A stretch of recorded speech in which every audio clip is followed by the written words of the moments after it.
नमस्कार, मी सिद्धेश आणि माझ्यासोबत आज आहेत अर्जुन दसके सर. खूप खूप स्वागत आहे तुम्हा सगळ्यांचं. आज पुन्हा एकदा आपण भेटलेलो आहोत हेडलाईन्सवरती चर्चा करण्यासाठी. माझ्यासोबत आहेत 3 पेपर, द गोवन, गोवन वार्ता आणि भांगरभुई.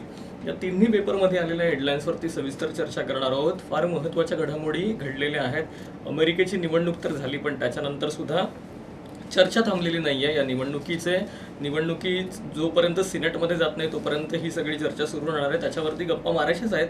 पण सुरुवात करणार आहोत आपण आज राज्यातल्या बातम्यांनी. मुख्यमंत्री प्रमोद सावंत आणि भाजपचे प्रदेशाध्यक्ष तानावडे जे आहेत ते दिल्लीमध्ये गेलेले आहेत आणि दिल्लीमध्ये आज फार महत्त्वपूर्ण घडामोडी घडण्याची शक्यता आहे. याच्या आधी सुद्धा प्रमोद सावंत गेले होते दिल्लीमध्ये आणि तेव्हा देखील त्यांनी पंतप्रधानांची भेट घेतली होती. आज सुद्धा खाण प्रश्न असेल किंवा राज्यामध्ये सुरू असलेले प्रकल्प असतील, त्यांना होत असलेला विरोध असेल, या सगळ्या पार्श्वभूमीवरती जी आहे ती महत्त्वाची चर्चा आज राजधानी दिल्लीमध्ये होण्याची शक्यता आहे. आणि दुसरी महत्त्वाची गोष्ट म्हणजे भाजपचे प्रदेशाध्यक्ष सुद्धा तिकडे गेलेले आहेत. त्यामुळे आगामी निवडणुकीच्या पार्श्वभूमीवरती संघटनात्मक बदल बघायला मिळण्याची शक्यता वाटते की काय? म्हणजे अशा पद्धतीची चर्चा जी आहे ती सुरू झालेली आहे. संघटनात्मक बदल ही गोष्ट तर फार महत्त्वाची आहेच, पण त्याचबरोबर कुठल्या इश्यूनी आपण निवडणुकीला सामोरं जायचं, जसं की आपसारखं काँग्रेससारखं जे त्यांचे विरोधी पक्ष आहेत ते समोरासमोर येऊन बरेच आंदोलनांमध्ये लोकांच्या समोर येतात, लोकांच्या सोबत आंदोलनं करतात आणि भाजप काहीसं पिछाडीवर पडल्यासारखं वातावरण आहे. मुख्यमंत्र्यांनी बऱ्याच गोष्टींचा खुलासा केला, पण तो जनतेपर्यंत जात नाही आहे, अशी एक परिस्थिती गेल्या काही 2-3 दिवसामध्ये आपल्याला पाहायला मिळाली. आणि आंदोलनांना मिळणारा प्रतिसाद वाढत आहे. तर या पार्श्वभूमीवर आपण जर कशा पद्धतीनं ह्या येणाऱ्या निवडणुकांना सामोरं जायचं किंवा त्याच्यासाठी जो पिच बनवण्याचा पिरियड असतो तर तो आता सुरू झाला आहे आणि त्यामुळे तुम्हाला काही निश्चित भूमिका घ्यावी लागेल, हा एक त्यामागचा हे आहे.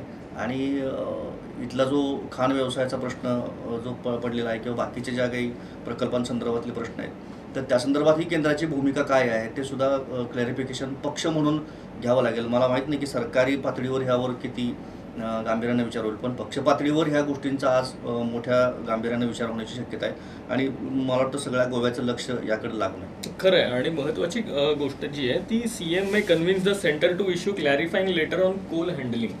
ही गोष्ट जी आहे ती फार फार महत्त्वाची आहे. म्हणजे कोळशाची जी वाहतूक आहे ती होण्यासाठी लेट्स सी ते कशा पद्धतीने कन्व्हिन्स करतात, कारण याच्याकडे सगळ्यांचं लक्ष आहे. आणि a top cabinet source told the Govan that the Sawant may convince the center to issue some sort of clarifying letter to effect that the coal volumes handled at MPT will be locked at the current upper limit of 15 million tons a year. म्हणजे एक प्रकारे लोकांची समजूतही काढण्याचा प्रयत्न आहे यातून आणि लेटरकडून कोळसा वाहतुकीला सुद्धा कोळसा वाहतूकही सुरू करायची आहे, लोकांचा रोषही कमी करायचा आहे. आगामी निवडणुका पण आहेत. अशी चौफेर जी आहे, चक्रव्यूह जे आहे त्याच्यातनं कसं बाहेर पडायचं याच्याबद्दलची रणनीती आज दिल्लीमध्ये ठरणार का हे पाहणं महत्त्वाचं आहे. मला खरं तर आणखीन याच्यावरती बोलायचं होतं की प्रदेशाध्यक्ष पण गेले आहेत मुख्यमंत्र्यांसोबत आणि दोघंही वेगवेगळ्या व्यक्तींना भेटणार आहेत. बहुतेक मुख्यमंत्री पंतप्रधानांना भेटणार आहेत आणि तानावडे अमित शहांना भेटण्याची शक्यता आहे. जे पी नड्डा आणि अमित शहांना भेटण्याची शक्यता ही फार महत्त्वाची गोष्ट मानली पाहिजे, कारण गेल्या काही काळामध्ये भाजपमधनं फार भाजपला मोठे 2 धक्के बसले, किरण कांदोळकर आणि कळंगुटकर सोडून गेल्यामुळे. त्याच्यामुळे काय रणनीती, कारण आपल्याला माहिती आहे भाजपचं एकंदरीत राजकारण हे इनकमिंग आउटगोईंग याच्यावरती फार आहे. पण गोवा तशा पद्धतीचं राज्य त्यांच्या राजकारणाला साधंसं आहे की नाही मला माहीत नाही, पण ही फार महत्त्वाची घडामोड वाटते मला की प्रदेशाध्यक्ष पण जातात दिल्लीमध्ये. नाही, त्याच पातळीवर संघटनात्मक पातळीवर सुद्धा हा विचार होण्याची फार गरज आहे, कारण हे जर अशाच पद्धतीनं पक्षात गळती सुरू राहिली तर बऱ्यापैकी मोठे मोठे नेते वेगवेगळ्या पक्षामध्ये सेटल होण्याची शक्यता आहे. आणि दुसरी सगळ्यात महत्त्वाची गोष्ट म्हणजे पक्ष म्हणून संघटनात्मक पातळीवर जी काही मजबूत बांधणी गोव्यामध्ये गरजेची असावी लागते ती फार महत्त्वाची आहे. कारण जर त्यांना इथून पुढे आणखीन काही वर्षे कॉन्स्टंटली सत्ता टिकवायची असेल तर ह्या सगळ्या फार गोष्टी अगदी महत्त्वाच्या आहेत. ज्या पद्धतीनं आपण बघितलं की लोकांचा राग वाढवण्यासाठी इतर जे पक्ष काही इश्यू घेऊन रस्त्यावर उतरत आहेत तर त्यांना चांगला पाठिंबा मिळतो लोकांचा. तर अशाच पद्धतीनं पाठिंबा राहिला तर भाजपचं बऱ्यापैकी त्याला काय म्हणतो आपण एक प्रतिमासुद्धा वेगळी बनण्याची शक्यता आहे की या सगळ्या प्रचारातून. बरोबर. मला अजून एक गोष्ट यामध्ये असं वाटतं की बिहारचा निकाल आता येऊ घातलेला आहे आणि एक्झिट पोल सुद्धा आलेले आहेत. एक्झिट पोलचा सुद्धा काहींनी धसका घेतलेला आहे आणि काही जण सावध आणि सज्जही झालेले आहेत याच्यामुळे. तर महत्त्वाची गोष्ट म्हणजे येणारे जे निकाल आहेत, ह्या निकालावरनं सुद्धा बरीचशी रणनीती जी आहे भाजपची इथली राज्यातली ती ठरवताना एक महत्त्वाची भूमिका बजावेल. आणि येणारे निकाल कशा पद्धतीने त्यांना म्हणजे सूचित करणारे असतील ते सुद्धा फार बघणं महत्त्वाचं असणार आहे. म्हणजे अलायन्स कोणाबरोबर करायची, कोणाचा हात धरायचा, कोणाचा हात सोडायचा, हे सगळं सुद्धा महत्त्वाचं असणार. त्याच्यामुळे आजची ही राजधानी दिल्लीमध्ये होणारी जी संपूर्ण घटना आहे ही फार फार महत्त्वपूर्ण असणार आहे संपूर्ण राज्यासाठी आणि खास करून अशांसाठी की ज्यांचा कोळशाला विरोध आहे आणि त्या सगळ्यांचं याच्याकडे लक्ष आहे. आणि हा रोष आणि हा विरोध जो आहे तो दिवसेंदिवस वाढतोय. तो कसा काय कमी करायचा हे सगळ्यात मोठं आव्हान मुख्यमंत्र्यांसमोरचं आहे. लेट सी की आज दिवसभरामध्ये याच्याबद्दल काय महत्त्वाच्या घडामोडी घडतात. आणखीन एक महत्त्वाची बातमी मला तर गोवन पेपरमध्ये दिसते ती म्हणजे जर का तुम्ही यापुढे कुठली प्रॉपर्टी खरेदी करणार असाल तर त्याच्यासाठी एक युनिक नंबर दिला जाणार आहे. महसूल खातं त्याच्यावरती नजर ठेवून असणार आहे आणि त्याच्यासाठी एक युनिक नंबर देण्यात येणार आहे. फार फार महत्त्वाची आणि म्हणजे उशिरा का होईना पण सकारात्मक गोष्ट आहे आणि सकारात्मक निर्णय आहे. कसं बघता तुम्ही सर याच्याकडे? याच्यामध्ये अजून एक फार महत्त्वाची गोष्ट म्हणजे हे जे जमिनींचे व्यवहार किंवा मालमत्तेचे व्यवहार चालतात याच्यामध्ये फसवणुकीचे प्रकार खूप वाढले. हो. अगदी म्हणजे आम्ही म्हणतो की कॉम्प्युटरायझेशन सगळ्या गोष्टीचं झालं तरी सुद्धा त्यामध्ये फसवणूक हा प्रकार खूपच मोठ्या पातळीवर होतोय. एक साधं उदाहरण देतो की 2-3 दिवसापूर्वी आम्ही सत्तरी तालुक्यात गेलो होतो, जिथं एका व्यक्तीनं म्हणजे गावातले जे जमीनदार असतात त्यांनी आपल्या नावावर असलेल्या जमिनी लोकांच्या मालकीच्या करून दिल्या, की जिथं लोक पहिल्यापासून राहत होते पण जमिनी त्यांच्या मालकीच्या नव्हत्या, कारण हे पूर्वीचं सगळं स्ट्रक्चर आहे, पारंपरिक स्ट्रक्चर. पण होतंय असं की ह्या लोकांनी सरकारी पातळीवर ह्या सगळ्या ह्या जमीनदारांनी क्लिअरन्स दिल्यानंतर सुद्धा जर सरकारी पातळीवर तिकडे त्यांची अडवणूक होते, त्यांना वेळेवर हे होत नाहीये, त्यांच्या नावावर जमिनी करून मिळत नाहीये, त्यात पुन्हा 100 अडथळे ते सांगतात की हे आणा ते आणा, ह्या सगळ्या गोष्टी आहेत. त्यांचं पेपरमध्ये डिक्लरेशन करायचं आहे, त्या माध्यमातून पण त्यांची फसवणूक झाली. म्हणजे ह्या सामान्य जनतेच्या मागं हे जे काही प्रकार लागलेले असतात बरोबर हे काही संपत नाहीत कधी.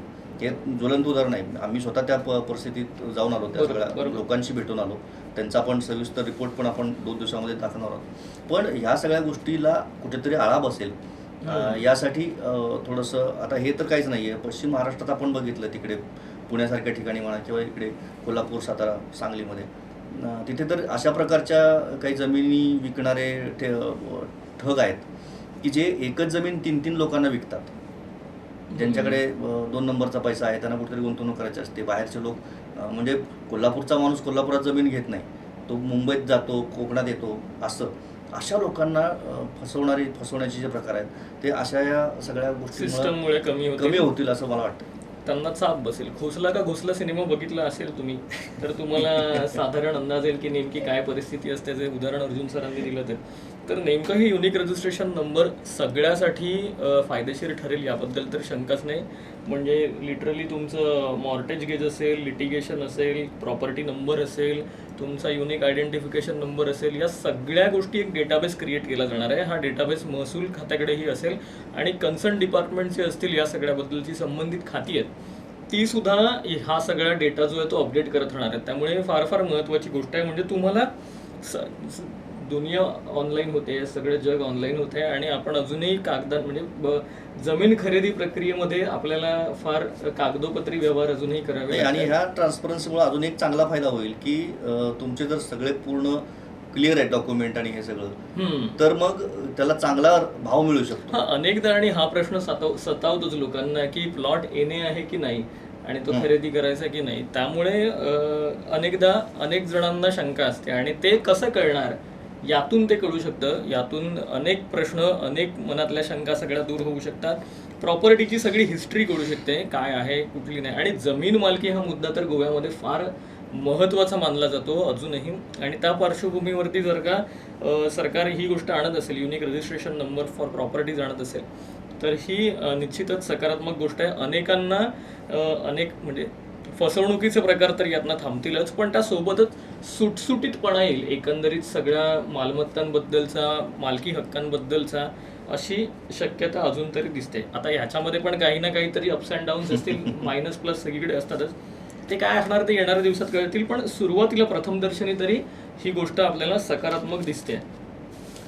दुसरं आणखीन मला महत्त्वाचं काही दिसतंय या पेपरमध्ये, अर्णब गोस्वामी यांना काल तळोजा जेलमध्ये शिफ्ट करण्यात आलेलं आहे आणि ते असं म्हणतात की माझ्या जीवाला धोका आहे. मुंबईमध्ये त्यांना नवी मुंबईच्या खारघरमध्ये असणारं जे तळोजा जेल आहे तिथे त्यांना शिफ्ट करण्यात आलेलं आहे. न्यायालयीन कोठडी दिली होती त्यांना.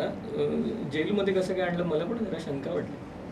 नाही, त्याच्या संदर्भात एक प्रकरण घडलं की त्यांना भेटायला येणारे जे नातेवाईक वगैरे होतात त्यातल्या कोणीतरी मोबाईल त्यांच्यापर्यंत पोहोचवला, असं काहीतरी ते प्रकरण आहे. सविस्तर ते प्रकरण सगळं समोर आल्यानंतर पोलिसांनी हा निर्णय घेतलेला आहे. असा काही तो असा सहज निर्णय झालेला नाही आहे.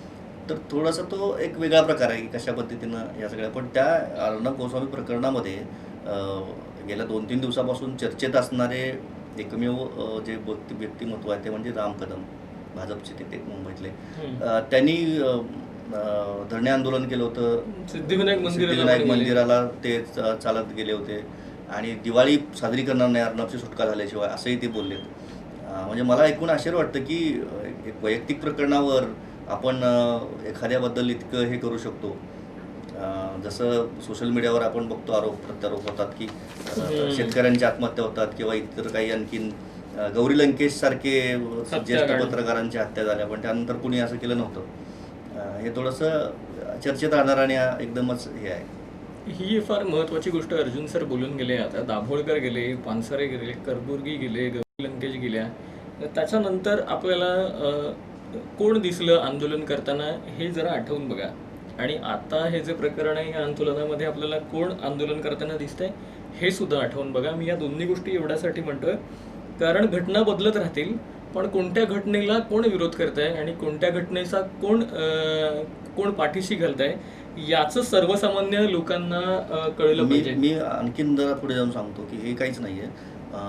कोरोनामुळं जसं पुण्यातला पहिला बळी गेला पत्रकाराचा, पांडुरंग रायकरचा, त्यानंतर त्याच्या कुटुंबियांना जी काही मदत देणं अपेक्षित होतं, 50 लाखाचा विमा जाहीर केला होता सरकारने, याच्यासाठी किती लोकांनी पुढे येऊन काम केलं. पत्रकार संघटना मागोवा घेतला.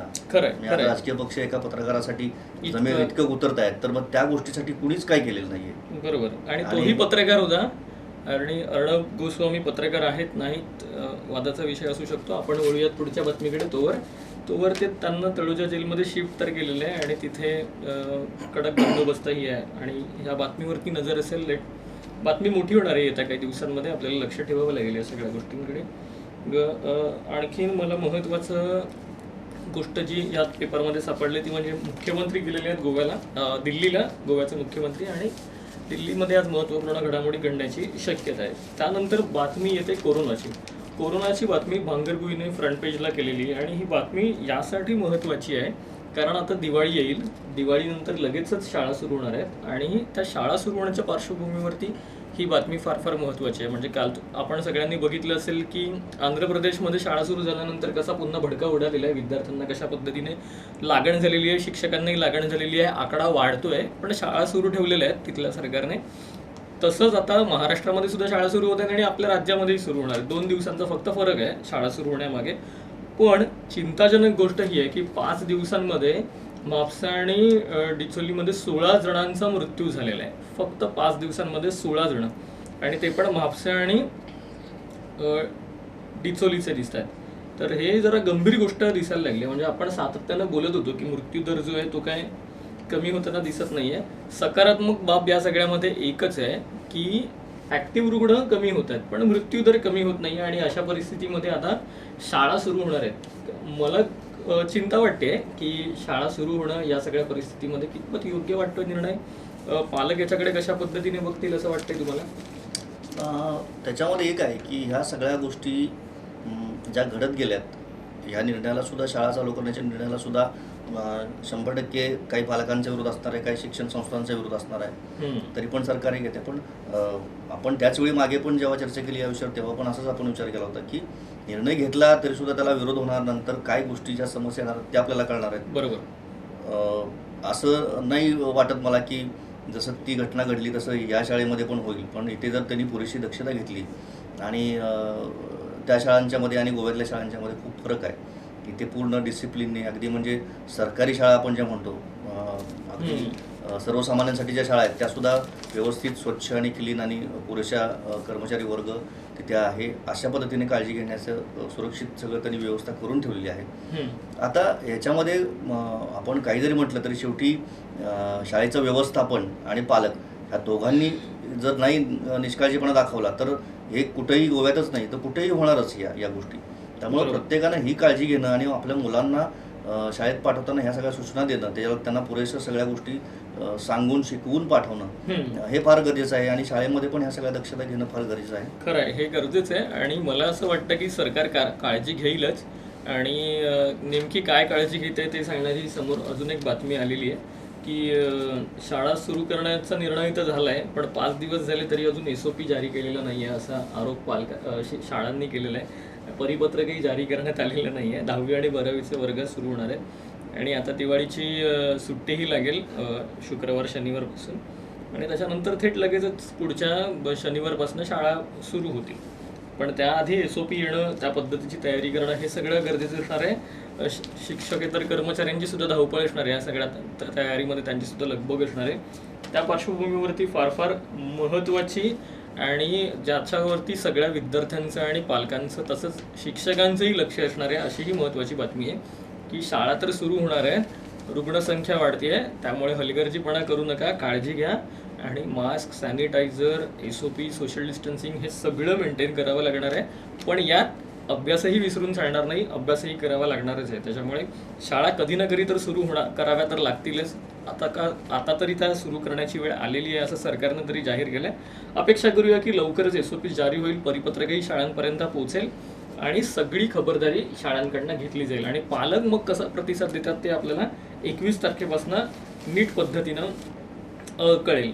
काल नोटबंदीला जवळपास 4 वर्ष झाली आणि दिगंबर कामत यांनी नोटबंदीवरनं टीका केलेली आहे की नोटबंदीचा लाभ नेमका कोणाला झाला असा प्रश्न त्यांनी विचारलेला. मला आठवतं जेव्हा नोटबंदी झाली होती त्यावेळी मी गोव्यामध्ये आलो होतो आणि मी गोव्यातच होतो तेव्हा, आणि नोटबंदी झाली, पंतप्रधान मोदींनी निर्णय जाहीर केला आणि मग नंतर आम्ही सगळे कॅश काढलेली होती ATM मधनं आणि मग ती नंतर कुठे वापरणार म्हणून आम्ही म्हटलं की पेट्रोल भरूया गाडीमध्ये. तर 15 मिनिटांमध्ये हा निर्णय जाहीर झाल्यानंतर 15 मिनिटांमध्ये पेट्रोल पंपाबाहेर, कारण पेट्रोल पंपावरती घेत होते जुन्या नोटा, पेट्रोल पंपाबाहेर इतकी प्रचंड गर्दी जमा झाली होती आणि सगळे टुरिस्ट गोव्यामध्ये तेव्हा, म्हणजे तो सीझनच होता, म्हणजे नोव्हेंबर डिसेंबर हा टुरिस्टचा सीझन गोवा.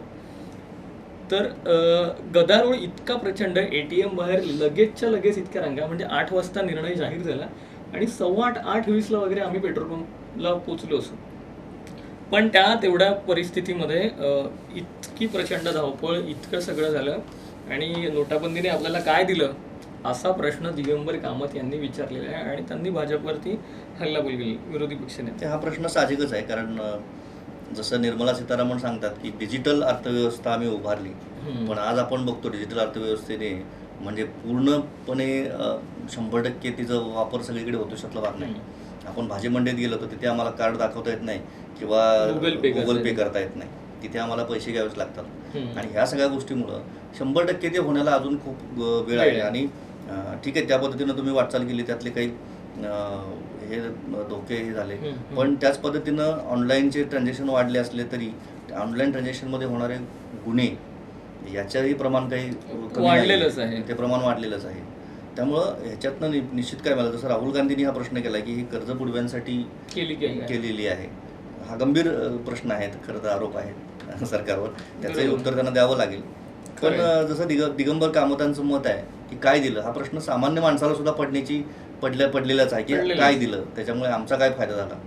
जर तुम्ही ब्लॅक मनी वगैरे या सगळ्याला आळा घातला असं म्हणत असाल तर तो ज्या पद्धतीनं सरकार सांगत होते की तो तुमच्या अकाउंटला परावर्तित होणार आहे किंवा जनतेसाठी तो वापरला जाणार आहे, त्या संदर्भातली कुठलीही घोषणा, काही स्पष्टीकरण सरकारने दिलेलंच नाहीये. त्यामुळं दिगंबर कामतांचा हा प्रश्न बरोबर आहे. अगदी. आणि पंतप्रधान नरेंद्र मोदींनी घोषणा केल्यानंतर असं म्हणाले होते की जर का याचा फायदा झाला नाही तर मला जिवंत जाळा. असं म्हणाल्याच्या बातम्याही केलेल्या आहेत लोकांनी. असू दे, पण काय झालं हा प्रश्न कायम असणार आहे. 4 वर्ष झाली आहेत, पुढच्या वर्षी 5 वर्ष होतील. तोपर्यंत तरी आपल्याला उत्तर सापडत आहे का याचं, हा प्रश्न वर्षभर कायम राहणार आहे. आणि हा प्रश्न कोण विचारतं का, सलग लावून धरतं का, हे जास्त महत्त्वाचं आहे. त्याच्यामुळे नोटाबंदी झाली तर खरी, त्याच्यानंतर परिस्थिती आली, त्याच्यानंतर आता महामारी आलेली आहे. अशा सगळ्यामध्ये आपण विसरून जायला नको की नेमकं आपल्याबरोबर काय होत आहे. क्रोनॉलॉजी फार महत्त्वाची आहे या सगळ्यामध्ये आणि ती विसरता कामा नये. त्याचीच आठवण दिगंबर कामत यांनी करून दिलेली आहे. रास्त प्रश्न विचारलेला आहे, याचं उत्तर प्रत्येकाने शोधण्याचा प्रयत्न केला पाहिजे. वळूयात आणखीन काही बातम्यांकडे. सर, तुमच्याकडे एक बातमी दिसते मला की फास्टॅग अनिवार्य केलेलं आहे 1 तारखेपासून. म्हणजे आता टोल बहुतेक पटकनच गाडी थांबवावी लागणार नाही टोलवर. नाही, याच्यामुळे होते कसं की ह्या सगळ्या म्हणजे काही गोष्टी इकडच्या सोडून द्या, पण पश्चिम महाराष्ट्र म्हणा किंवा मुंबई पुणे या इथं असणारे टोल नाके आणि त्याच्यावर होणारी गर्दी, त्याच्यामुळं पूर्ण वाहतुकीवर रहदारीवर होणारा परिणाम, ह्या सगळ्याचा मोठा इश्यू आहे. या सगळ्याचा त्रास व्यापारी वर्गाला होतो, नोकरदार वर्गाला होतो. हा सगळा त्रास थांबवण्यासाठी जर अशी काही यंत्रणा असेल तर मला वाटतं नितीन गडकरींनी ही या संदर्भात खूप चांगलं काम केलं आणि एक चांगला आदर्श उभा केला आहे. आणि त्यामुळं या सगळ्या गोष्टी होत आहेत त्या खूपच चांगल्या होणार आहेत. त्याचा फक्त आणि त्याच्यामध्ये आणखीन एक गोष्ट फार महत्त्वाची आहे की टोल नाक्यावर जे काही वादाचे प्रसंग होतात किंवा त्या लोकांकडून अरेरावी होते बऱ्याच ठिकाणी, तर ह्या सगळ्या गोष्टीला आळा बसेल आणि रहदारी व्यवस्थित हे होईल. दुसरी गोष्ट, त्याचं जे ऑनलाईन डॉक्युमेंटेशन, रजिस्ट्रेशन म्हणतो आपण, कुठलं वाहन कुठे गेलं काय गेलं, ह्याही गोष्टीवर पूर्णपणे आणखीन पारदर्शकपणे या सगळ्या गोष्टीवर हे करता येईल. बरोबर. सध्या आपण ती मॅन्युअली सिस्टम तिथे त्यांनी जर टोलला हे केला, एंट्री केली आमची, तरच आमचं वाहन तिकडे गेलं असं त्याला आपण सिद्ध करू शकतो. पण आता या गोष्टी सगळ्या अनिवार्य आहेत आणि ह्या सगळ्या गोष्टीमुळं कुठलं वाहन कुठे गेलं, कोण किती वाजता कुठे, या सगळ्या गोष्टीवर नजर ठेवणं आता पोलिसांना शक्य होणार आहे. पोलिसांना याचा खूप फायदा होणार आहे आणि नागरिकांना पण होणार आहे. बरोबर, वेळ वाचेल टोल नाक्यावरती, सगळ्यात महत्त्वाची गोष्ट. पण मला शंका एकच वाटतं की नवीन वर्षामध्ये 1 तारखेपासून हे सुरू करण्याचा प्रयत्न तर आहे, पण ही तारीख जशी याच्या आधी पुढे पुढे पुढे पुढे ढकलण्यात आली होती तशी ती परत 1 जानेवारीला ढकलण्याची घोषणा होती की काय, याच्याबद्दल फक्त माझ्या मनामध्ये शंका आहे. अदरवाईज फास्टॅग हे तर गरजेचं आहेच. तुम्ही अजूनही जर का बसवून घेतलं नसेल तर बसवून घ्या.